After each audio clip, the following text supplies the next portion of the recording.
Hello students, मैं अंकुर बबेले आप सभी का स्वागत करता हूं मैग्नेट ब्रेन्स हिंदी पर। मैग्नेट ब्रेन्स हिंदी एक ऐसा प्लेटफॉर्म है जहां हिंदी माध्यम की कक्षा 6 से लेकर कक्षा 12वीं तक का संपूर्ण पाठ्यक्रम सीबीएसई, एनसीईआरटी और दूसरे स्टेट बोर्ड के अकॉर्डिंग बिल्कुल निःशुल्क में कराया जा रहा है। मैग्नेट ब्रेन्स का मतलब है फ्री एजुकेशन, मुफ्त शिक्षा। मैग्नेट ब्रेन्स पर ऐसा नहीं होता कि आपको 2 चैप्टर फ्री में पढ़ा दें फिर उसके बाद आपसे कहें कि भाई लाओ पैसे लाओ, सब्सक्रिप्शन खरीदो हमारा। तो यहां पर ऐसा बिल्कुल नहीं होता। मैग्नेट ब्रेन्स का मतलब आप दिमाग में सेट कर लेना कि इसका मतलब है फ्री एजुकेशन। यहां पर आपको सभी टॉपिक, सभी चैप्टर और सभी क्लास की वीडियो, संपूर्ण पाठ्यक्रम बिल्कुल निःशुल्क उपलब्ध कराया जाएगा, वो भी क्वालिटी कंटेंट और क्वालिटी टीचर्स के साथ। चलिए हम स्टार्ट करते हैं अपने वीडियो की तरफ कि हम क्या आज शुरू करने वाले हैं, हम क्या देखने वाले हैं। तो हमने अभी लास्ट में आपने देखा होगा कि हमने जो सामाजिक विज्ञान भूगोल का है ना, विनिर्माण उद्योग जो है, इनका हमने 1 शॉट कंप्लीट कर लिया है। आप ये देख चुके हैं कि भाई क्या क्या उस पूरा चैप्टर हमने पढ़ लिया है। अब उसके जो एनसीईआरटी सॉल्यूशंस हैं, उसके पीछे जो क्वेश्चन आंसर दिए गए हैं, आज इस वीडियो के माध्यम से हम वो एनसीईआरटी सॉल्यूशंस कंप्लीट करने वाले हैं। तो चलिए स्टार्ट करते हैं कि एनसीईआरटी सॉल्यूशंस में क्या क्या है और कौन कौन से क्वेश्चन है, कैसे कैसे देखेंगे। तो सबसे पहले ऑब्जेक्टिव टाइप क्वेश्चन आ रहे हैं इसमें, आप अपनी बुक के पीछे भी देखेंगे तो उसमें भी दिए हुए हैं। तो उसमें सबसे पहला क्वेश्चन आता है, निम्न में से कौन सा उद्योग चूना पत्थर को कच्चे माल के रूप में प्रयोग करता है? चूना पत्थर को कच्चे माल के रूप में प्रयोग करता है। अब आपको जवाब देना है। तो आपने कई सारे उद्योग पढ़े थे, लेकिन एक उद्योग पढ़ा था जिसको आप कहते हैं सीमेंट उद्योग, है ना। तो राइट आंसर सीमेंट उद्योग है।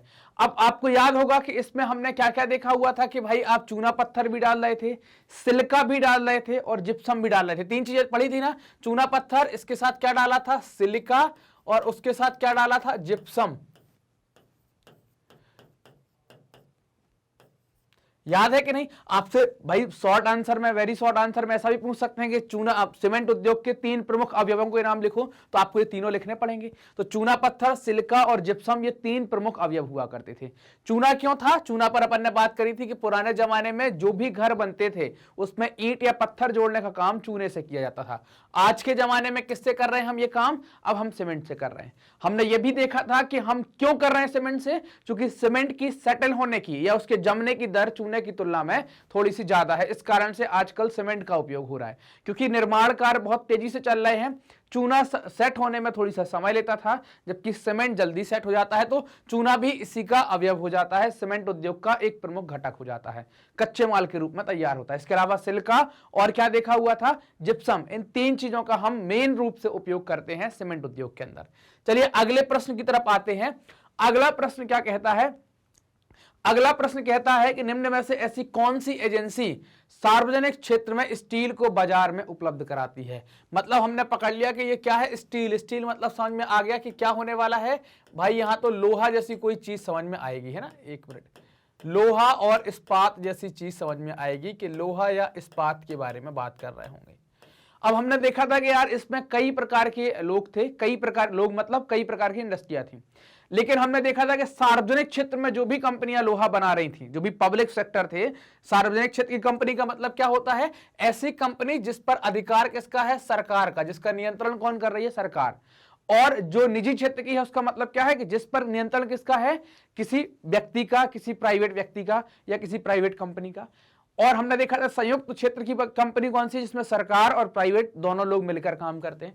तो सार्वजनिक क्षेत्र ये तो समझ में आ गया कि सरकारी होगी यहां पर। तो टाटा स्टील तो सरकारी नहीं है, इसको काट दिया अपन ने ना। ये एमएनसीसी हमको नहीं पता, तो अपन उसको देखेंगे क्या है। अब आपको ये याद होगा कि भाई सार्वजनिक क्षेत्र में स्टील, तो हमने पढ़ा था कि स्टील को बनाया कोई, लेकिन बाजार में उपलब्ध करवाने की जिम्मेदारी हमने किसको दी थी, सेल को, steel authority of India limited को हमने ये जिम्मेदारी देके रखी थी। तो आपका आंसर भी सही क्या हो जाएगा, steel authority of India limited, SAIL आपका राइट आंसर हो जाएगा, है ना। ये क्या है, आपका एक सार्वजनिक क्षेत्र का उपक्रम है। मैप के ऊपर भी देखे थे कि स्टील का, सेल के प्लांट आपको भिलाई के अंदर, राउरकेला के अंदर, इन सब जगहों पर देखने को मिलेंगे। अपन ने मैप पर भी देखा था, है ना। चलो अब अगला प्रश्न आपकी स्क्रीन पर कि निम्न में से कौन सा उद्योग बॉक्साइट को कच्चे माल के रूप में उपयोग करता है? अब बॉक्साइट आया तो आपको याद हुआ कि यार अपन ने कुछ कुछ डब्बे में देखा था कि बॉक्साइट से हम क्या बना रहे थे, एल्यूमिना बनाते थे। बॉक्साइट से क्या बनाया था, एल्यूमिना। याद है या नहीं, भूल गए? और एल्यूमिना से क्या तैयार किया था, एल्यूमिनियम। याद है कि नहीं? तो इसमें कच्चे माल के रूप में क्या प्रयोग हो जाएगा आपका? आंसर सही क्या हो जाएगा? एल्यूमिनियम। जहां पर हम एल्यूमिनियम बनाते हैं, एल्यूमिनियम उद्योग के अंदर रॉ मटेरियल या कच्चा माल क्या है आपका? बॉक्साइट है। और बॉक्साइट कैसा मिलता था? आपने देखा था अलग अलग रंग का था, पत्थरों जैसा दिखने को मिलता था।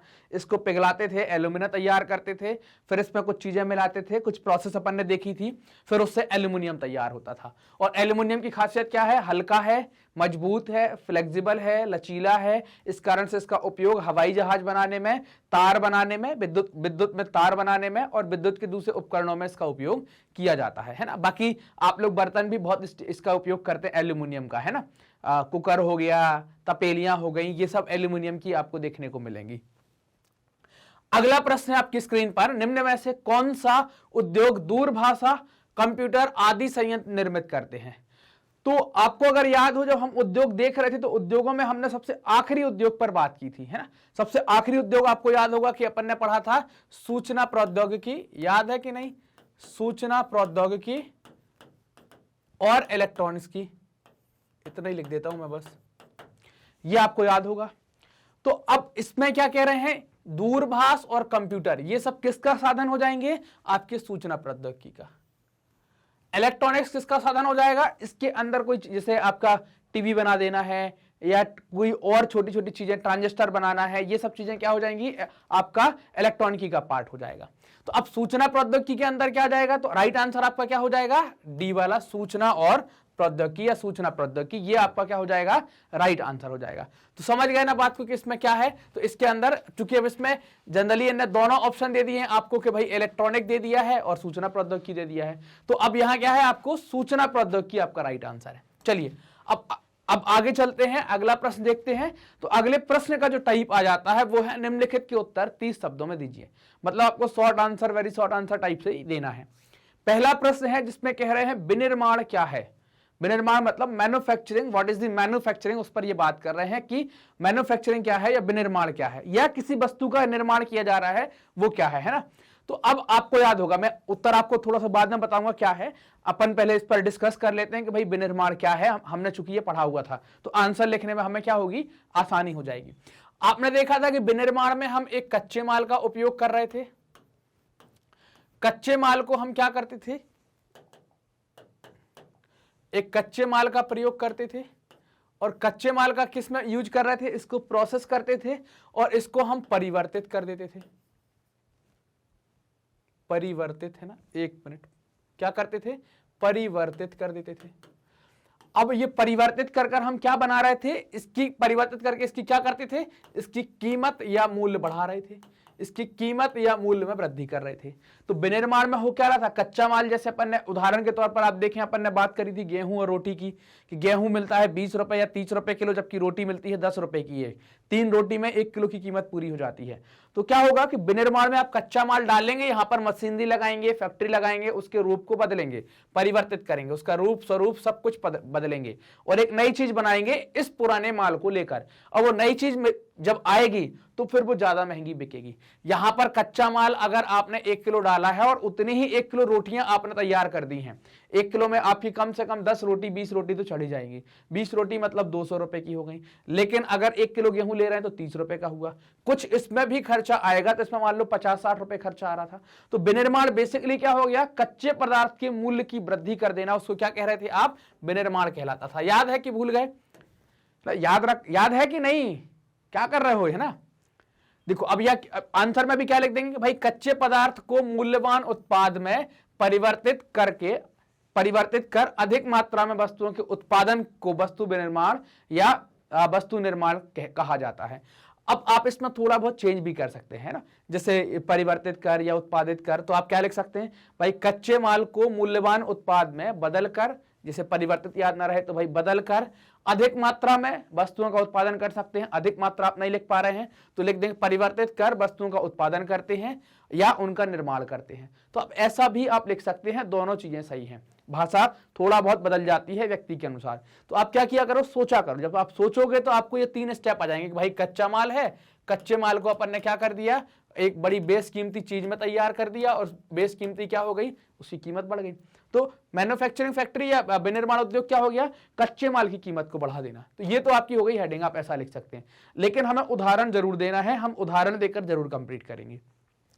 उदाहरण क्या दे दिया, जैसे लकड़ी से कागज बनाना, गन्ने से चीनी बनाना, लौह अयस्क से लोहा इस्पात संयंत्र बनाना, ये सारी बातें कर दी। अब मान लो ये थोड़ा सा अपन ने आंसर इसलिए भी बढ़ा ले लिया कि हो सकता विनिर्माण को ये थोड़ा सा बड़े में पूछ रहे हैं आपसे, ये शॉर्ट आंसर में पूछ रहे हैं या लॉन्ग आंसर के अंदर पूछ रहे हैं, वेरी शॉर्ट ना पूछ के, तो फिर आप ये बताएंगे कि विनिर्माण उद्योग किसी भी देश की विकास की या आर्थिक विकास की, है ना, विकास के साथ क्या लिख सकते हैं यहां पर, विकास और आर्थिक विकास की रीढ़ होता है। रीढ़ मतलब क्या है, धुरी जो आपके पीठ पे है पीछे, अगर ये टूट गई तो खटिया पकड़ जाते हैं अपन, है ना, तो रीढ़ होता है क्योंकि वे कृषि के आधुनिकीकरण में सहायक हैं, हमने ये पढ़ा था, कृषि के आधुनिकीकरण में सहायक हैं, और इनके साथ साथ अन्य उद्योगों के विकास में भी सहायक हैं।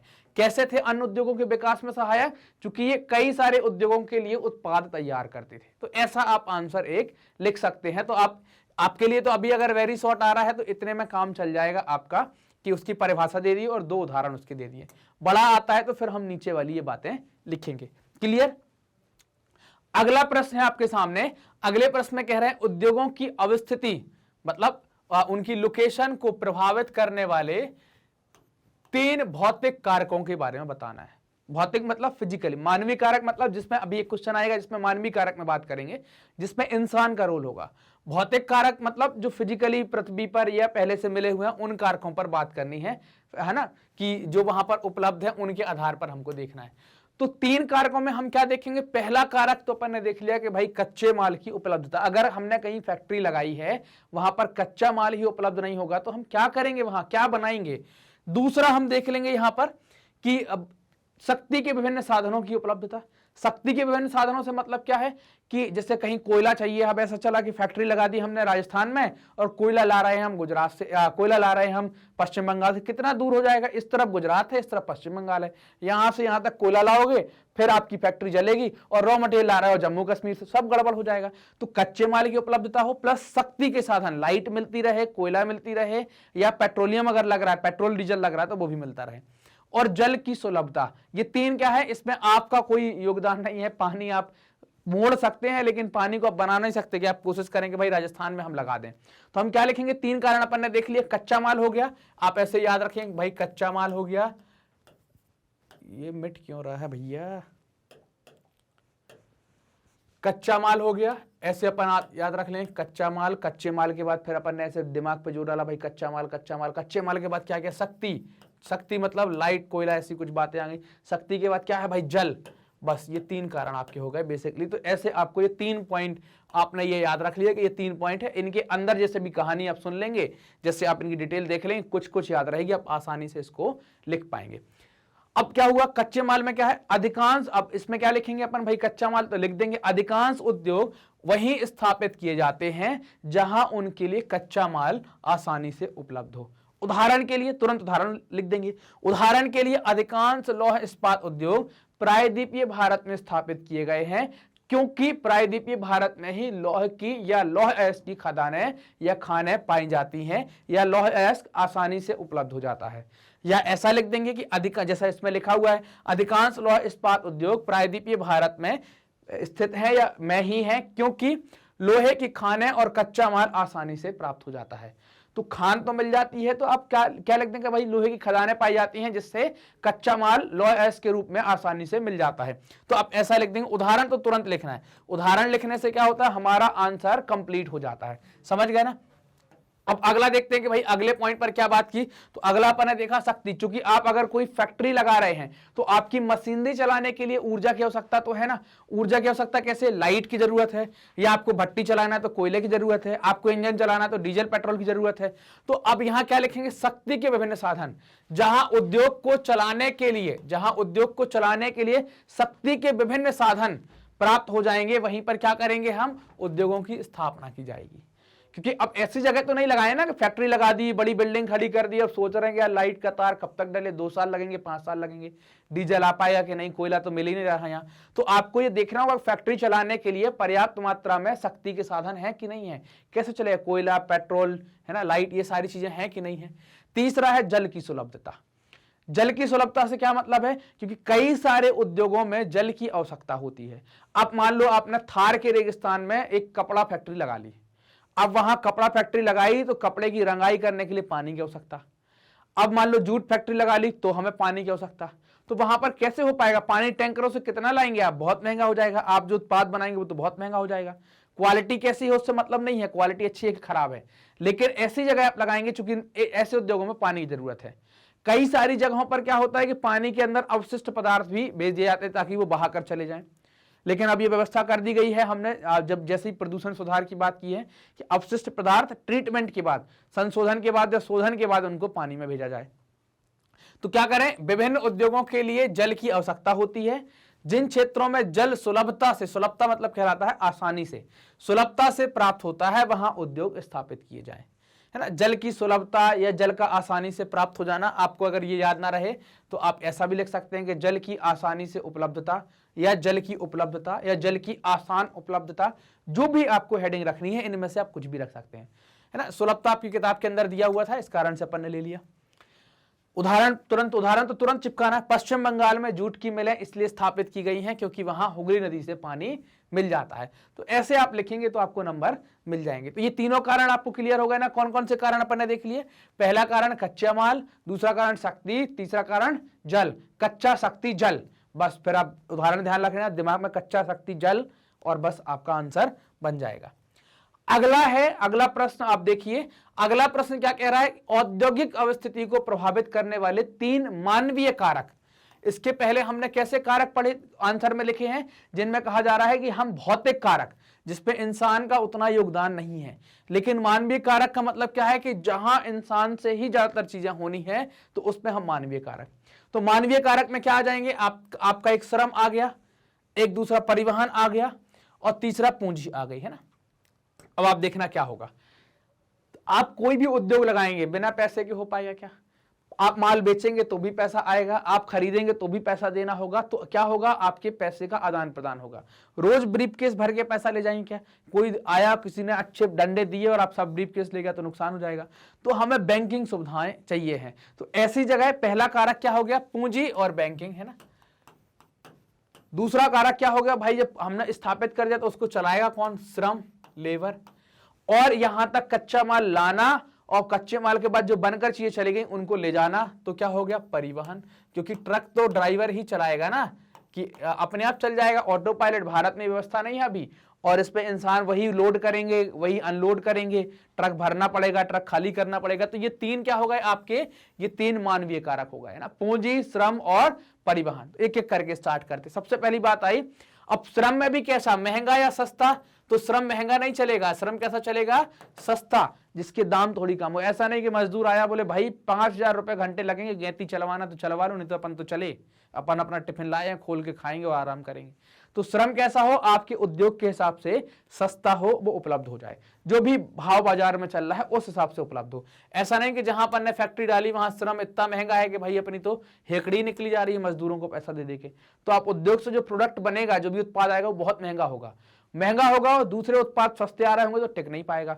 इसलिए श्रम की सस्ती उपलब्धता भी देखी जाती है। सबसे पहला, सस्ते श्रमिकों की उपलब्धता, मतलब आप ऐसी जगह फैक्ट्री लगाएंगे जहां काम करने वाले लोग, है ना, काम करने के लिए सस्ते श्रमिक उपलब्ध हैं, और ऐसी ही जगह अधिकांश उद्योग स्थापित किए जाते हैं। तो क्या लिख देंगे, जहां विभिन्न उद्योगों में काम करने के लिए सस्ते श्रमिक उपलब्ध होते हैं वहां अधिकांश उद्योगों को स्थापित किया जाता है। लेबर नहीं होगी, लेबर होगी भी तो बहुत महंगी होगी, अगर महंगी है तो स्किल्ड हो, वो उतना प्रोडक्शन दे रही हो। मतलब अगर वो एक महंगी है कि वो बोला कि मैं दिन भर के 3000 लूंगा, लेकिन वो पता चला कि 10 आदमी काम करके दे रहा है, तो फिर ठीक है, एवरेज वही आ जाएगा। लेकिन अगर लेबर, चूंकि अब लेबर जनरली क्या होती है कि बहुत ज्यादा वैसी नहीं होती, आपकी स्किल्ड, शिक्षित नहीं होती है, तो फिर क्या करना है भाई, लेबर उसी हिसाब से हो जैसी दूसरी जगह रेट चल रहे हैं, एकदम से ज्यादा रेट ना हो। तो पहली चीज क्या हो गई, श्रमिकों की सस्ती उपलब्धता। दूसरी क्या हो गई, संचार एवं परिवहन के साधन। विभिन्न उद्योगों के लिए कच्चा माल बहुत जरूरी है, जब तक आप कच्चा माल नहीं लाएंगे तब तक कुछ बनेगा नहीं। तो कच्चा माल पहुंचाने के लिए आपको ट्रक, ट्रांसपोर्टेशन, इनकी जरूरत पड़ेगी। तो विभिन्न उद्योगों में कच्चा माल पहुंचाने और उद्योग से जब तैयार माल हो जाएगा उसको बाजार तक ले जाने के लिए संचार और परिवहन, संचार मतलब कम्युनिकेशन, संचार और परिवहन की आवश्यकता होगी। तो संचार और परिवहन की आवश्यकता होगी। इसके अच्छे, अब ऐसा ना हो कि सड़क ऐसी ऐसी जा रही है, ट्रक ही पलट गया, तो अच्छे रोड हो, अच्छी ट्रांसपोर्टेशन हो, साधन की जरूरत होती है। जहां इस प्रकार के संचार और परिवहन के साधन बहुत अच्छे तरीके से विकसित होते हैं, उन इलाकों में उद्योग ज्यादा सेट किए जाते हैं। या आप ऐसा देखना कि जिन इलाकों में उद्योग लगाने की तैयारी की जा रही है, तो सरकार के द्वारा अगर कोई सरकारी उद्योग लगाया जा रहा है, तो आप देखना सरकार लगभग सारी व्यवस्थाएं करवा देती है, ट्रेन भी डल जाएगी, है ना, रोड भी ठीक कर देगी, क्योंकि वहां से ट्रांसपोर्ट, और शहर को तो फायदा होता ही है उससे। तो ये बातें ध्यान रखी जाए कि भाई उस जहां पर उद्योग लगाया गया है वहां पर संचार और परिवहन आसानी से है कि नहीं, गाड़ी आ जा सकती है कि नहीं, कि परेशान तो नहीं करती है, सड़क है कि नहीं है। अगला है पूंजी व बैंक की सुविधाएं। क्योंकि कोई भी उद्योग लगाना है तो बिना पैसे के तो लगेगा नहीं, फ्री का तो लगेगा नहीं, लोगों की सैलरियां जमा करनी है, लोगों को सैलरियां निकालनी है, तो बैंक की आवश्यकता तो होगी। तो पूंजी और बैंक की सुविधाएं होनी चाहिए। तो उद्योग, इसी कारण से आपने देखा था कि अपन ने क्या देखा था कि उद्योग जनरली शहर के आसपास लग रहे थे, क्योंकि शहर उनको खास तौर से बैंक की सुविधा, वित्तीय सलाह सुविधा और सलाहकार की सुविधा या ऐसी और अलग अलग प्रकार की सुविधाएं उपलब्ध कराता था। तो पूंजी और बैंक की सुविधा आपको चाहिए। विभिन्न उद्योगों को लगाने के लिए बड़ी पूंजी की आवश्यकता होती है ना। बड़ी, अपन चाय की दुकान तो खोलेंगे नहीं कि गैस ले आए, दूध ले आए, बना के चालू कर दी, बड़ी पूंजी की आवश्यकता होती है। तो जिन क्षेत्रों में बैंकिंग सुविधाएं अच्छी होती हैं, उद्योग वहां पर खोले जाते हैं, या अगर उस क्षेत्र में उद्योग खुलना स्टार्ट हो गए हैं तो बैंकिंग सुविधाएं दुरुस्त कर दी जाएंगी, क्योंकि पैसा रोज लेकर कहां जाएगा। तो 3 कारक देखे हमने, कौन कौन से देख लिए कि भाई श्रम अच्छा हो, श्रम के अलावा परिवहन अच्छा हो, परिवहन के अलावा आपका क्या अच्छा हो, पूंजी और बैंक अच्छा हो। ये 3 कारण आपके मानवीय कारण में आ जाएंगे। इसके पहले 3 कारण हमने क्या देख लिए, भौतिक कारण, कच्चा माल हो, और क्या हमने बात करी कि भाई जल की सुलभ उपलब्धता हो और शक्ति के साधन की उपलब्धता हो। तो ये 3 हमने भौतिक कारक में देख लिए, ये 3 हमने किस में देख लिए, आपके मानवीय कारक में देख लिए। अब अगला प्रश्न आता है, प्रश्न नंबर 4 कि आधारभूत उद्योग क्या होता है, उदाहरण देकर बताएं। आधारभूत उद्योग क्या होता है, तो हमने बात करी थी ना कि लौह इस्पात या जो खनिज आधारित उद्योग थे, इनमें देखा था कि कई सारे आधारभूत उद्योग हैं, क्योंकि ये इनका जो माल निकल कर आता था वो कई सारे उद्योगों के लिए कच्चे माल का काम करता था या उनके लिए मशीनों का काम करता था। क्योंकि अगर दूसरे उद्योगों की निर्भरता इस वाले उद्योग पर, अगर आधारभूत उद्योग किसको कहेंगे, मान लिया कि हमने कोई उद्योग ए है और इस उद्योग पर सभी उद्योगों की निर्भरता है, चाहे बी हो, चाहे सी हो, चाहे डी हो, है ना, बी सी डी, इन सब उद्योगों की निर्भरता ए पर है, तो आधारभूत उद्योग क्या हो जाएगा, ए। अब ये निर्भर अलग अलग प्रकार से हो सकते हैं, किसी को इसका कच्चा माल लग रहा होगा, किसी को इनके द्वारा बनाई गई मशीनें या इनके द्वारा प्रदान की गई सुविधाएं लगेंगी। तो ये क्या हो जाएगा, आपका आधारभूत उद्योग हो जाएगा। तो आधारभूत उद्योग में क्या करेंगे, वो उद्योग जो केवल अपने लिए ही महत्वपूर्ण नहीं है, बल्कि बहुत से उद्योग इन पर निर्भर करते हैं या इन पर निर्भर होते हैं, इसलिए ये महत्वपूर्ण है। ऐसे उद्योगों को ही आधारभूत उद्योग कहा जाता है। जैसे, या उदाहरण के लिए, लौह इस्पात उद्योग एक आधारभूत उद्योग है, क्योंकि अन्य सभी भारी और हल्के मध्यम उद्योग की मशीनरी इसी उद्योग पर निर्भर करती है ना। क्योंकि इनसे लौह इस्पात से लोहा नहीं बनेगा तो मशीन कैसे बनेगी। तो क्या हो गया, क्योंकि अन्य सभी भारी और हल्के मध्यम उद्योग इनसे बनी मशीनरी पर निर्भर हैं। विभिन्न प्रकार के इंजीनियरिंग सामान, फिर ये तो अपन उदाहरण दे देंगे, इंजीनियरिंग सामान, निर्माण सामग्री, रक्षा, चिकित्सा, टेलीफोन, वैज्ञानिक उपकरण और विभिन्न प्रकार की उपभोक्ता वस्तुओं के निर्माण के लिए इस्पात की आवश्यकता होती है। तो ये हमारा आंसर हो जाएगा। ये तो उदाहरण वाली बात हो गई, तो उदाहरण तो आप लिख सकते हैं, है ना। लेकिन मेन क्या हो गया कि भाई अगर उससे कई सारे उद्योग उसके ऊपर निर्भर हैं, इस कारण से उसको क्या कहेंगे, आधारभूत कहेंगे। लौह इस्पात को क्यों कह रहे हैं, क्योंकि कई सारों के लिए मशीनरी इसी से बनेगी, कई सारों के लिए कच्चा माल इसी से जाएगा, घरों के लिए सरिया इसी से जाएगा। तो इस कारण से इसको क्या कह रहे हैं कि ये आधारभूत उद्योग हो जाएगा, कि लौह इस्पात एक आधारभूत उद्योग है। ये उदाहरण में समझा दिया, और आधारभूत के अपन ने परिभाषा लिख दी, कैसे अपन उसको डील करेंगे। क्लियर ये बात यहां तक की, ये वाली बात क्लियर कि कैसे अपन इसको डील करेंगे, है ना। ठीक है, अब अगला प्रश्न देखते हैं कि अगला प्रश्न क्या कहता है। अब देखो अगला प्रश्न, ये रहा अगला प्रश्न आपकी स्क्रीन पर, कि अब इस प्रकार के प्रश्नों में आपको जो उत्तर देना है वो लगभग 120 शब्दों में देना है। तो ऐसे प्रश्न जो आएंगे तो इनमें एक प्रश्न नहीं होगा, एक के साथ कई सारी जानकारी वो आपसे चाहेगा, कई और दूसरे प्रश्न भी जुड़े होंगे। सामान्यतः आप इसके साथ एक दूसरा प्रश्न भी देखेंगे या तीसरा प्रश्न भी देखेंगे, 2-3 प्रश्नों का समूह आप इस प्रकार के प्रश्नों में देखेंगे। तो सबसे पहले हम बात करें कि भाई ये जो प्रश्न है इसको पढ़ें, हम समझें कि इस प्रश्न में ये पूछने की कोशिश क्या क्या कर रहे हैं। तो पहला प्रश्न ये कह रहा है कि भाई संकलित इस्पात क्या है। तो संकलित को हम समवित भी कहते हैं, समवित भी कहते हैं, आपकी बुक के अंदर समवित लिखा हुआ है, ऐसा समवित भी कहते हैं। तो दोनों बातें क्या है, एक ही हैं। तो संकलित इस्पात उद्योग क्या है और मिनी इस्पात उद्योग, इनमें क्या पूछ रहे हैं, संकलित इस्पात उद्योग और मिनी इस्पात उद्योग एक दूसरे से कैसे भिन्न है। भिन्न आ गया मतलब क्या है, इन दोनों में अंतर बताना है। पहला प्रश्न तो क्या हो गया, पहले प्रश्न का पार्ट क्या हो गया कि आपको अंतर बताना है। दूसरे में क्या पूछ रहे हैं कि इस उद्योग की समस्याएं क्या है। तो जो परेशानियां अपन ने लिखी थी, चुनौतियां जो अपन ने लिखी थी, समस्याएं, चुनौतियां या परेशानियां, वो सारी चीजें हमें इसमें बताना है दूसरे पार्ट में। और तीसरे पार्ट में कि इनके लिए सुधार क्या करें ताकि क्या हो जाए, इसकी उत्पादन क्षमता बढ़ जाए या क्षमता उसको हम बढ़ा सकें। तो ये 3 प्रश्नों के उत्तर आपको एक साथ देना है ना। समझ गए ना बात को कि अब इस एक प्रश्न के अंदर आपको लगभग 3 प्रश्नों के आंसर आपको देना है। अब वो हम देखते हैं कैसे देंगे। तो जब भी इस बड़े से प्रश्नों को हम स्टार्ट करते हैं तो थोड़ा सा परिचय लिख देते हैं एक आध लाइन में। तो हमने लिखा, चूंकि भी इस्पात उद्योग के बारे में पूछ रहे हैं तो अपन ने लिखा लोहा तथा इस्पात उद्योग एक आधारभूत उद्योग है, हमने ये बात कर दी।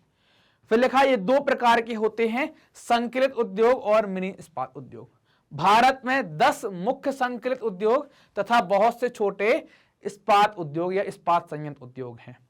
अब बात आती है अंतर की। तो पैराग्राफ बदला और लिखा, अब संकलित का मतलब क्या होता है कि ऐसा उद्योग जहां पर हमने कच्चा माल डाला, कच्चा माल पूरा इकट्ठा कर लिया, वहां पर कच्चे माल से क्या कर दिया अपन ने, इस्पात बना दिया या ढलवा लोहा बन गया और उसको अपन ने क्या दे दिया, आकार दे दिया। और कोई धातु का मतलब धातु बना रहा है तो कोई शेप दे दिया, कुछ और कर दिया। तो जिस उद्योग के अंदर ये सारी प्रक्रियाएं है ना, जिस उद्योग के अंदर ये सारी प्रक्रियाएं एक साथ होती हैं उसको क्या कहते हैं हम, संकलित। और जो मिनी इस्पात उद्योग है उनमें क्या होगा, इनमें से कोई 1-2 प्रक्रिया, कच्चा माल तो सब जगह चाहिए है तो वो तो आ जाएगा।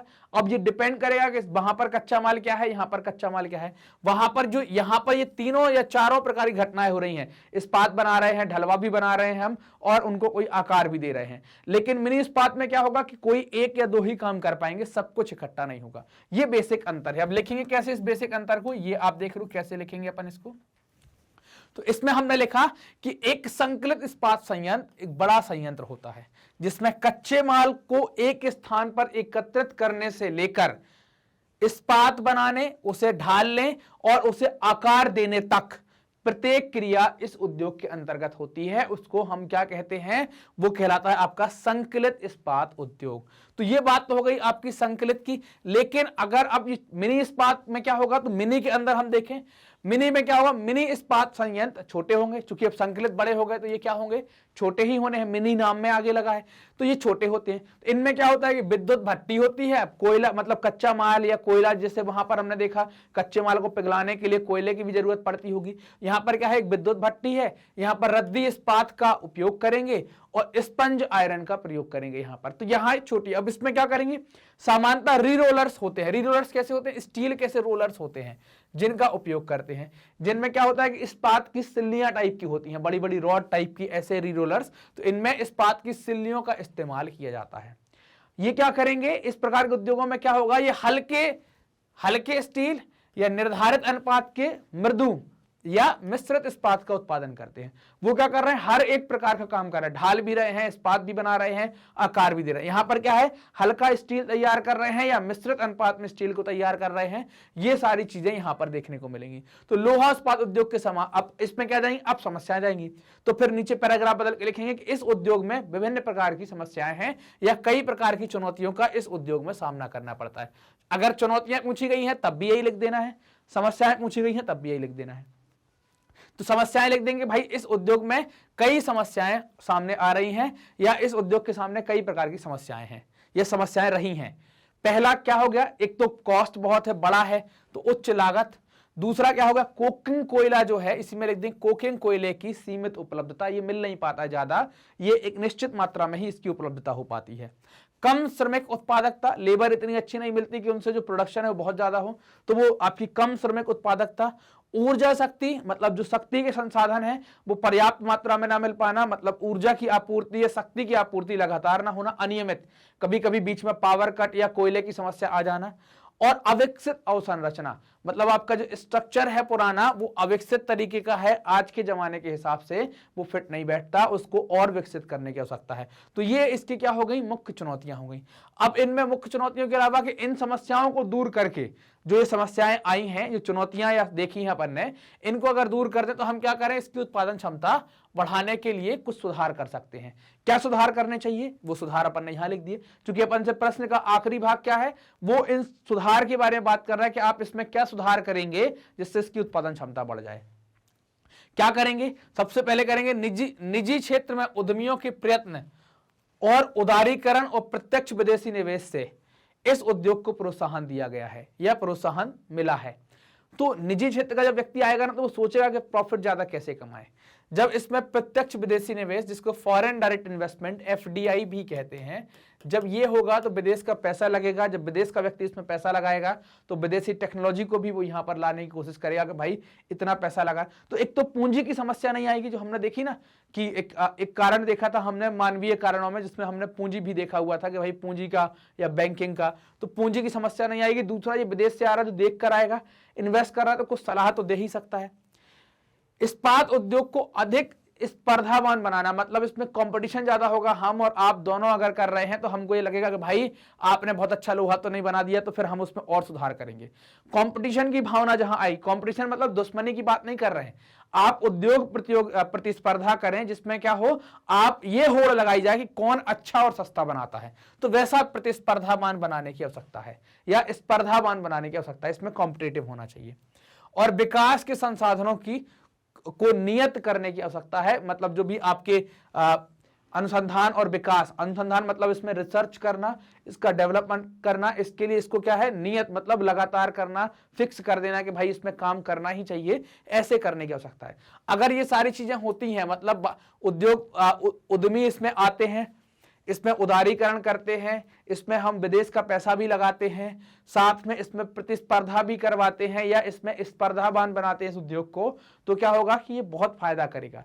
साथ साथ इसमें अनुसंधान, मतलब इस पर हम रिसर्च करवाएं, इसकी नई नई चीजें निकालते रहें और इसके विकास को बढ़ाने के लिए की कोशिश भी करें। अगर ये सब कुछ हम करते हैं तो क्या होगा, ये उद्योग में उत्पादन क्षमता बढ़ सकती है। तो ऐसा ही इसमें पूछा गया था, तो अपन ने तीनों पार्ट में उत्तर लिख लिया। पहले जानकारी दी, फिर उसके बाद हमने दोनों का अंतर लिखा, फिर हमने समस्याएं लिखी, और उसके बाद हमने क्या कदम उठाए जा सकते हैं या क्या सुधार किए जा सकते हैं, ये सुधार अपन ने लिख दिया यहां पर। तो ये प्रश्न आपका हो जाता है कंप्लीट।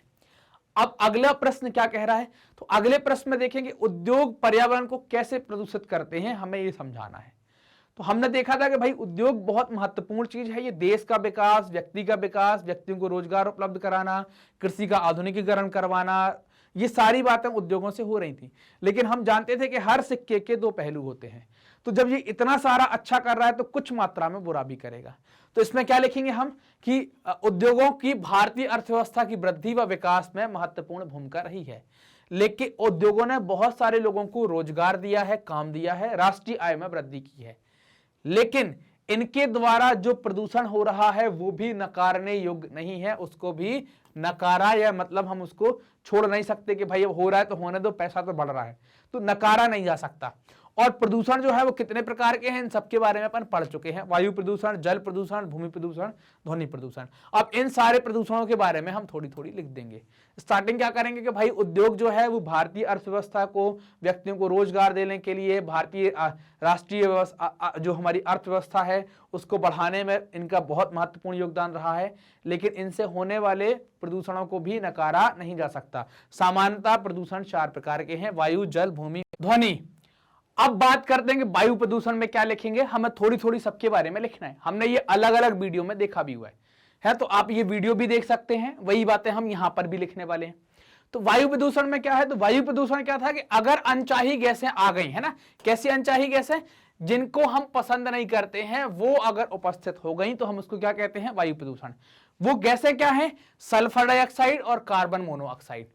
ये क्या करती हैं? वायु को प्रदूषित कर देती हैं। तो लिख दिया अधिक अनुपात में अनचाही गैसों की उपस्थिति जैसे सल्फर डाइऑक्साइड तथा कार्बन मोनोऑक्साइड वायु प्रदूषण के कारण है। अब ये कैसे होगा वायु प्रदूषण? रसायन और कागज उद्योग, ईंट के भट्टे, तेल शोधनशालाएं, प्रगलन उद्योग, जीवाश्म ईंधन मतलब जो गाड़ियों में हम जलाते हैं वो, बड़े बड़े कारखानों की प्रदूषण के नियमों का पालन न करना, है ना, और धुआं को निष्कासित करना। अब ये सारे कारण क्या हैं आपके? ये सारे कारण वायु प्रदूषण के हैं। अब इससे होगा क्या? इनसे क्या होगा कि भाई ये बहुत नुकसान करने वाले हैं। ये क्या होंगे? बहुत नुकसान करने वाले हैं। कैसा नुकसान करेंगे? प्रदूषण किसको किसको असर करेगा? प्रदूषण हमारे ऊपर, जानवरों के ऊपर, इमारतों पर, सब पर दुष्प्रभाव डालेगा। तो फिर आगे क्या लिख देंगे? इसका बहुत भयानक और दूरगामी प्रभाव होता है। वायु प्रदूषण मानव स्वास्थ्य, पशुओं, पौधों, इमारतों और पूरे पर्यावरण को या पूरे पर्यावरण पर दुष्प्रभाव डालते हैं। ये लिख देंगे तो वायु प्रदूषण अपना कंप्लीट हो जाएगा। फिर लिख देंगे जल प्रदूषण। ये इतना जो लिख दिया है ना यहाँ पर, इसको आप कम ज्यादा भी कर सकते हैं। थोड़ी बहुत अगर भूल भी गए तो कोई दिक्कत नहीं है, आप कम ज्यादा भी हो जाएगा तो कोई समस्या नहीं है। जल प्रदूषण, तो जल क्या है कि उद्योगों द्वारा कार्बनिक और अकार्बनिक, जल का मतलब क्या था अपन ने देखा था कि जल के अंदर कोई अपशिष्ट पदार्थ डायरेक्टली मिला देना बिना उनका शोधन किए, बिना उनको ट्रीट किए, सीधे मिला देंगे तो जल प्रदूषित होगा, जिससे जलीय जीव मर जाएंगे, उनको नुकसान पहुंचेगा। वो जल हम पीते हैं, नहाते हैं, खेतों में सिंचाई में डालते हैं, तो इससे हम लोगों को भी नुकसान पहुंचेगा, हमें भी नुकसान होगा। तो इसका जल दूषित होगा तो वो क्या होगा? सबके लिए होगा, हमारे लिए हो चाहे जलीय जानवरों के लिए हो। तो पहला असर तो जलीय जीवों पर पड़ जाएगा, लेकिन हम भी तो उस पानी का उपयोग करते हैं तो हमारे ऊपर भी असर पड़ेगा। तो इस कारण से उसको भी हमने क्या कहा कि वो प्रदूषित हो गया। जैसे आपने गंगा का सुना होगा कि पहले बहुत प्रदूषित थी, फिर उस पर बहुत काम किया गया तो अब बहुत कुछ साफ हो गई है, पीने लायक पानी, मतलब खेत में डालने लायक पानी अब हो गया है। पहले क्या था कि बहुत गंदी थी, जैसे हरिद्वार में देखेंगे तो बहुत साफ सुथरी है, लेकिन इलाहाबाद और दूसरी जगह आगे तक देखेंगे तो बहुत गंदी है। लेकिन अब आप देखेंगे पर्याप्त मात्रा में सफाई हो गई है। पिछले कुंभ में जो गए होंगे तो आप देखना पर्याप्त मात्रा में साफ हो गया है। अब देखकर कचरा उसमें बिल्कुल नहीं। उस पर सरकारों ने बहुत योगदान दिया है, अलग अलग प्रकार की सरकारों के द्वारा कोशिश की गई और अभी वर्तमान में पिछले 4-5 साल के अंदर उसमें बड़ी सफाई कर दी गई है। ठीक, अब देखोगे जल प्रदूषण क्या होगा? तो उद्योगों का जो भी कचरा निकलता है, चाहे वो कार्बनिक हो चाहे वो अकार्बनिक हो, वो अवशिष्ट पदार्थ नदी में छोड़ने से जल प्रदूषण होता है। तो ये तो अपन ने जल प्रदूषण की परिभाषा लिख दी कि उद्योगों द्वारा कार्बनिक और अकार्बनिक अवशिष्ट पदार्थों को जल में छोड़ने से या नदी में छोड़ने से जल प्रदूषण होता है। जल प्रदूषण के मुख्य कारक कागज, लुगदी, रसायन, वस्त्र और रंगाई, तेल शोधनशालाएं, चमड़ा उद्योग, ये सब क्या करते हैं? इन सब में क्या होता है कि यहाँ पर रंग अपमार्जक मतलब वो डिटर्जेंट, आप क्या करते हैं, साबुन आबुन जैसी कुछ चीजें, अम्ल, लवण और भारी धातुएं, इनके जो उद्योग हैं, इनका जो कचरा निकलकर उसमें जाता है, उनसे क्या होता है? ये दूषित होती हैं। इनसे क्या मिलेगा आपको? जैसे इनका कचरा जाएगा, जैसे सीसा, पारा, उर्वरक, कार्बनिक, रबर, कई सारे कृत्रिम रसायन जल में क्या कर दिए जाते हैं? वाहित करते। वाहित मतलब बहा देते हैं। आप वाहित ना लिख पाए तो बहा देते हैं, कई सारे रसायन बहा देते हैं। इसकी वजह से पानी क्या हो जाता है? पानी किसी काम योग्य नहीं रहता। आप पी भी नहीं सकते, उसमें क्या होता है? आप नहा भी नहीं सकते, उसके जो जलीय जीव हैं वो भी मरना स्टार्ट हो जाते हैं, तो उसमें पनपने वाले जीव भी खतरे में पड़ जाते हैं, उनको नुकसान। आपने देखा कई बार कि तालाब में कई सारी मछलियां मर गई, कितनी गंदगी फैल जाती है, उनको साफ करवाना पड़ता है। तो ये सारी बातें, जल में हम कार्बनिक अकार्बनिक अवशिष्ट पदार्थ मिलाएंगे जो विभिन्न रासायनिक या विभिन्न कारखानों का अवशिष्ट होता है, इससे क्या होगा? जल प्रदूषित होगा, हम पर और जलीय जीवों को नुकसान पहुंचाएगा। अगला है भूमि का क्षरण या उसको कहें हम मृदा प्रदूषण। कारखानों से निकलने वाले जो विषैले पदार्थ होते हैं, तो आपने देखा कि वो द्रव के रूप में भी निकलेंगे, वो सॉलिड रूप में भी, और अपन ढेर लगा देते हैं उसका, कहीं कचड़े का डंप करवा दिया तो वो जमीन तो खराब हो गई, साथ में जब पानी गिरेगा तो वो कचड़ा क्या होगा? या उसके जो रासायनिक चीजें वो रिस कर जमीन में जाएंगी। तो भूमि के साथ साथ वो अंदर का जो जलीय या जो आपका ग्राउंड वाटर है या भूमिगत जल है, उसको भी क्या करेंगी? दूषित कर देंगे। तो इसमें देखना क्या है? कारखानों से निकलने वाले विषैले द्रव पदार्थ, धातु युक्त कूड़ा कचरा भूमि और मिट्टी को प्रदूषित कर, है ना, प्रदूषित किए बिना नहीं छोड़ते, है ना, इसको भी प्रदूषित करेंगे। जब किसी विषैला पानी किसी स्थान पर बहुत समय तक खड़ा मतलब पड़ा रहता है, या एक जगह खड़ा नहीं बोले सब पानी खड़ा हो गया, पानी खड़ा रहता है या एक जगह तक जमा रहता है, यहां पर आप पड़ा रहता है लिख सकते हैं, जमा रहता है, तो वह भूमि के क्षरण का एक बहुत बड़ा कारण बनता है। क्या होगा? रिस कर धीरे धीरे नीचे की तरफ जाने लगेगा और इससे भूमि क्या होगी? खराब होना स्टार्ट हो जाएगी। पानी भी नीचे का खराब होगा, उस जमीन में भी पैदावार इतनी आपको या वो बहुत ज्यादा काम की आपकी नहीं रहेगी। अगला है जिसको कहते हैं ध्वनि प्रदूषण।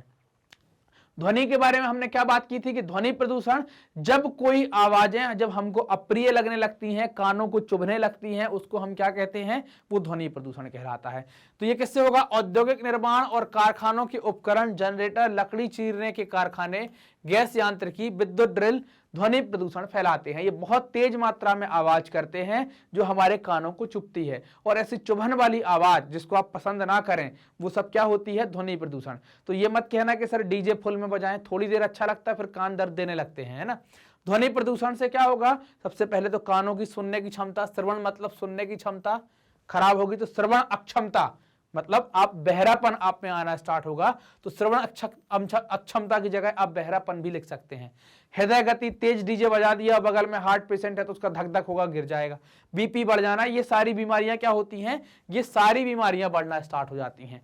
तो ध्वनि प्रदूषण भी खतरनाक। ऐसा भी कहते हैं कि आपको तेज ध्वनि डीजे अगर आपको लगातार 8-10 घंटे तक सुनवा दें तो आपके कान सुन भी पड़ सकते हैं, आवाज जा सकती है, आदमी चिड़चिड़ा हो जाता है इसमें बहुत तेज सुनने में, है ना। अब आप ये देखें कि ये तो हमने प्रदूषण देख लिए। अब औद्योगिक बस्तियां होती हैं, कई सारे उद्योग जहां लगाए जाते हैं वहां पर कुछ बस्तियां भी रहती हैं। तो औद्योगिक बस्तियों का पर्यावरण पर प्रभाव क्या है? औद्योगिक क्रांति के कारण गंदी औद्योगिक बस्तियों का निर्माण हो जाता है। औद्योगिक क्रांति क्या है? एकदम से उद्योग लगाने की जो होड़ या टेक्नोलॉजी आ गई तो लोग नए नए उद्योग लगाने लगे। इससे क्या होता है कि जो इंडस्ट्रियल एरिया है, औद्योगिक क्षेत्र है, वो गंदी बस्ती, उसके आसपास गंदगी का निर्माण होता है। तो उसको क्या कहते हैं हम कि औद्योगिक क्रांति के कारण क्या हो गया? उसके आसपास औद्योगिक गंदी बस्ती का निर्माण हो जाता है, जिससे सारा इलाका एक गंदी बस्ती में बदल जाता है। आप किसी भी औद्योगिक इलाके में जाएंगे तो वहां पर बहुत साफ सफाई आपको बहुत सारों में तो नहीं मिलेगी, ज्यादातर में आपको गंदगी देखने को मिलेगी। तो बहुत सारा इलाका गंदी बस्ती में बदल जाता है, चारों तरफ प्रदूषण फैलता है और कई प्रकार की बीमारियां। तो इसलिए आप देखना है कि सरकार ने क्या किया, हमारे यहाँ पर या दुनिया भर में जहां उद्योग है वहां पर आपको घर बनाने की परमिशन ज्यादा नहीं, लोग बना लेते हैं वो एक अलग चीज है, लेकिन औद्योगिक क्षेत्र को शहर से थोड़ी सा बाहर रखते हैं। ऐसा नहीं कि यहीं पर कॉलोनियां हैं और बीच में बोले उद्योग लगा दो, लोहा फैक्ट्री डाल दो, कोई दिक्कत नहीं, ऐसा नहीं होता। उद्योगों को शहर से थोड़ी सा बाहर। अब फिर लोग घर बना लेते हैं, लोगों की इच्छा, लेकिन सरकार, जो भी देश की सरकार होती है, चाहे अपने देश की हो चाहे दूसरे देशों की हो, हमेशा उद्योगों को क्या कहती है? शहर के बाहर लगाओ आप, रहवासी इलाके से या जो भी रहवासी इलाका है उससे आप उद्योगों को बाहर लगाएं। तो ये तो क्या होगा, आपकी औद्योगिक बस्तियों का क्या प्रभाव पड़ेगा। तो ये क्वेश्चन आपका कंप्लीट हो गया, चारों हमने वो लिख दिए, लास्ट में ये वाली बात भी लिख दी, तो ये आपका उत्तर कंप्लीट हो जाता है। अब अगला प्रश्न आप देखेंगे, उद्योगों के द्वारा जो पर्यावरण प्रदूषण होता है उनका निम्नीकरण को कम करने के लिए उठाए गए विभिन्न उपायों की चर्चा करना। मतलब उनको जो हम कम कर रहे हैं उनके लिए जो कदम उठाए गए हैं उनके बारे में चर्चा करना है। तो सबसे पहली बात कि उद्योगों द्वारा पर्यावरण निम्नीकरण, है ना, पर्यावरण का जो प्रदूषण हो रहा है इसके निम्नीकरण को कम करने के लिए निम्नलिखित उपाय अपनाए गए हैं। अब देखो, सबसे पहले क्या करेंगे भाई, नदियों और तालाबों में जो गर्म जल, अपन ने देखा था ना कि जो कारखानों का गर्म जल या जो थर्मल पावर प्लांट का गर्म जल या कुछ और ऐसे जहां पर पानी को शीतलक के रूप में उपयोग करते हैं, उनका गर्म जल जो सीधे बहाते हैं या जो आप अवशिष्ट पदार्थ को पानी में प्रभावित करते हैं, उनका पहले क्या करें, शोधन करें। शोधन का मतलब क्या है कि पानी जो गर्म है उसको ठंडा करें, जो अपशिष्ट पदार्थ पहुंचा रहे हैं, बहुत नुकसान पहुंचाएंगे उनको, उनकी कोई क्रिया करें ताकि वो नुकसान ना पहुंचाएं, उनको थोड़ी कम करें, उसके बाद नदी में बहाएं। तो इससे क्या होगा, जल प्रदूषित नहीं होगा। तो पहला काम तो ये हो गया। दूसरा क्या है, कोयले, लकड़ी या खनिज तेल से पैदा की गई बिजली जो हवा को प्रदूषित करती है के स्थान पर हम क्या करें कि जल के द्वारा पैदा की गई बिजली या ऐसी बिजली जैसे पवन चक्की का उपयोग कर लिया या जो ज्वारी ऊर्जा का उपयोग कर लिया, तो इनसे जो हम बिजली पैदा कर रहे हैं उनका उपयोग करें। ऐसे में क्या होगा, वातावरण शुद्ध रहेगा। क्योंकि लाइट बनाने में हम क्या कर रहे हैं, कोयले का उपयोग कर रहे हैं या खनिज तेल, है ना। लकड़ी से तो हम नहीं जला पाते, लाइट वाइट तो पैदा नहीं होती है, लेकिन खनिज तेल से क्या होता है, तेल से भी हम जनरेटर चलाते हैं। कुछ कुछ जगहों पर जैसे कुछ कुछ जगहों पर क्या, ज्यादातर भारत में लाइट कैसे बनती है, कोयला जलाते हैं, पानी को गर्म करते हैं, स्टीम से घुमाते हैं, वहां पर लकड़ी के कोयले का भी कुछ कुछ जगह छोटी छोटी जगहों पर उपयोग किया जाता है। तो ये सब ना करें, इससे क्या होता है, पार्टिकल्स हवा में जाएंगे, वायु प्रदूषण होगा। तो इसकी जगह क्या करें, पानी वाली बिजली का या पवन चक्की का या सौर ऊर्जा का या वातावरण जो भी आपके गैर परंपरागत स्रोत थे उनका उपयोग करें, जिससे क्या होगा, वातावरण शुद्ध होगा। क्लियर। अब अगली बात आती है कि भाई वायु प्रदूषण को कम करने के लिए कारखानों क्या करना चाहिए, ऊंची चिमनियां लगाना चाहिए। चिमनियां ऊंची क्यों लगाई जाती हैं, ताकि हमारे आसपास के वातावरण में वो हानिकारक पदार्थ ना रहे, वो ऊपर निकल जाए, है ना। और इनमें क्या करें कि आप भाई अवक्षेपण, स्क्रबर, इन जैसे उपकरणों का उपयोग करें जो क्या हो, जो हानिकारक पदार्थों को एब्जॉर्ब कर ले, शोषित कर ले। गैसीय प्रदूषक पदार्थों में क्या करें कि जड़त्वीय रूप, जैसे छोटे छोटे पार्टिकल हवा में चले जाते हैं ना, तो जड़त्वीय रूप से क्या करें, उसको अलग करें, जड़त्वीय पृथक कारक का उपयोग करें इसके लिए। तो इससे क्या होगा कि छोटे छोटे पार्टिकल को आप खींच लेंगे तो वो हवा में नहीं रहेंगे, लोगों सांस लेके लोगों के अंदर नहीं जाएंगे तो नुकसान नहीं पहुंचाएंगे। कारखानों में जहां कोयला उपयोग हो रहा है वहां पर क्या करें, तेल गैस का प्रयोग कराएं, जिससे क्या होगा कि धुआं भी कम उठेगा, तो इससे भी आपका वायु प्रदूषण या प्रदूषण कम होगा। चौथा स्टेप, ध्वनि प्रदूषण को कम करने के लिए क्या करें कि जो भी आवाज करने वाली चीजें हैं वहां पर साइलेंसर का उपयोग करें। जैसे जनरेटर में साइलेंसर लगा दें, बाइक में साइलेंसर लगा दें, कार जो ज्यादा आवाज करती है साइलेंसर बदल दें, तो आवाज कम हो जाएगी, तो उससे भी ध्वनि प्रदूषण कम होगा। ऐसी मशीनरी का प्रयोग तभी किया जाए जब ऊर्जा सक्षम है, मतलब ऐसी मशीनरी का अपन उपयोग करें जहां पर ऊर्जा के लिए सक्षम है और ध्वनि कम पैदा करती है। आप ऐसी नहीं कि भाई ऊर्जा भी बहुत ले रही है और एकदम मोटरसाइकिल स्टार्ट कर दी फाट फाट फाट फाट, ऐसा नहीं। आप मतलब लाइट, जैसे अब आजकल की गाड़ियां आ गई तो आप देखेंगे एवरेज भी बढ़ गया है और क्या है, उनकी आवाज भी कम हो गई है। तो एवरेज बढ़ने से क्या हुआ, प्रदूषण वो वाला भी कम हो रहा है जो धुआं निकलेगा, और साथ में क्या हो रहा है कि ध्वनि प्रदूषण भी कम हो रहा है। ध्वनि अवशोषित करने वाले उपकरणों, या इनके साथ हम ऐसा लिख दें, ध्वनि अवशोषित करने वाले उपकरणों या पेड़ों का भी इस्तेमाल करें। कई सारे पौधे भी होते हैं ऐसे जो ध्वनि प्रदूषण को रोकते हैं, तो उपकरणों का इस्तेमाल करें। और कानों पर शोर नियंत्रण उपकरण पहनकर, जैसे अब मान लो हम कोई फैक्ट्री में ही काम कर रहे हैं, वो हो नहीं सकता, तो आपके कानों के ऊपर वो अंदर डालने वाली चीज आ जाती है या कानों को कवर करने वाली, ताकि आवाज कम से कम जाए वहां पर। जैसे आपने देखा हो कई बार कुछ लोग फ्लाइट पे बैठते हैं तो उनको आवाज आती है एकदम से, कुछ गड़बड़ लगता है उनको, तो वो क्या करते हैं कि भाई कानों में ऐसे ठेटा टाइप के लगा लेते हैं, तो उससे उनको आवाज नहीं आती, कुछ समझ में नहीं आता क्या हो रहा है, तो वो वाले उपकरण आप कानों में पहने। ये कदम आप उठाएं। इनके अलावा आपका क्या करें, फैक्ट्रियों से निकलने वाला जो प्रदूषित जल है वो वहीं इकट्ठा करके रासायनिक प्रक्रिया के द्वारा उसको साफ करें, उसके जो भी हानिकारक चीजें हैं उनको अलग करें और उसी को आप बार बार प्रयोग में लाएं। रिसाइकिल करें वाटर का, मतलब ये स्टेप क्या कह रहा है, पानी का पुनर्चक्रण करें, बार बार उसका उपयोग करें, नदियों में न डालें ज्यादा। इससे क्या होगा कि आसपास का जो प्रदूषण है वो काफी हद तक रुक जाएगा, प्रदूषित नहीं होगा, नुकसान नहीं करेगा। तो ये आप अगर कदम उठाते हैं तो जो पर्यावरण में जो नुकसान पहुंचा जा रहा है तो उनको कम करने के लिए ये कदम उठाए जा सकते हैं। क्लियर यहां तक? तो ये हमने एनसीईआरटी सॉल्यूशन कंप्लीट कर लिए हैं। अब आपकी सुविधा के लिए magnetbrains.com वेबसाइट बनाई गई है। जैसे ही आप गूगल पर magnetbrains.com डालेंगे आपको ऐसा एक पेज मिल जाएगा जहां पर आप देखेंगे मैग्नेट ब्रेन आपको मुफ्त शिक्षा उपलब्ध करा रहा है। ये क्यों बनाई गई है? ताकि आप वीडियो को सुगमता से, आसानी से, बहुत आरामदायक तरीके से लगातार देख सके कि एक के बाद एक आपको सिस्टमैटिक तरीके से मिल सके। तो जैसे ही आप ये डालेंगे इसके बाद अपना बोर्ड सेलेक्ट करेंगे, CBSE state board Hindi medium. इसमें आपको कौन सा सब्जेक्ट पढ़ना है, गणित, सामान्य अंग्रेजी, सामाजिक विज्ञान और दूसरे सब्जेक्ट, तो उनको आप क्लिक करें कि भाई जो भी देखना है वॉच नाउ पर क्लिक किया। जैसे ही वॉच नाउ पर क्लिक करेंगे प्लेलिस्ट खुल जाएगी कि भाई कौन कौन से टॉपिक कंप्लीट हो गए हैं, कौन कौन से वीडियो यहाँ डले हुए हैं। आप उनको क्लिक करें कि भाई चैप्टर वाइज है, चैप्टर नंबर 1, चैप्टर नंबर 2, आप देखते चले जाएं। ठीक, तो ऐसे में क्या होगा कि आपकी पढ़ाई बिना रुके एकदम चलती रहेगी, आपको कोई परेशानी नहीं होगी, है ना, और बहुत आसानी से आप अपना पढ़ते जाएंगे। अब आप जानते हैं कि मैग्नेट ब्रेन हिंदी माध्यम के विद्यार्थियों के लिए कक्षा 6 से लेकर कक्षा 12वीं तक का संपूर्ण पाठ्यक्रम सीबीएसई, एनसीईआरटी और दूसरे स्टेट बोर्ड के अकॉर्डिंग बिल्कुल निःशुल्क में उपलब्ध करा रहा है, और वो भी क्वालिटी एजुकेशन और क्वालिटी टीचर्स के साथ। तो अब आपको ये क्वालिटी जो वीडियो मिल रहे हैं, आपको बहुत अच्छे तरीके से पढ़ाया जा रहा है, उसको प्राप्त करने के लिए करना क्या है, हमारे चैनल मैग्नेट ब्रेन्स हिंदी को सब्सक्राइब करना है, हमारे जो वीडियोस आते हैं उनको लाइक करना है, अपने दोस्तों के साथ इसे शेयर करना है और कमेंट करना भी ना भूलें। Thank you.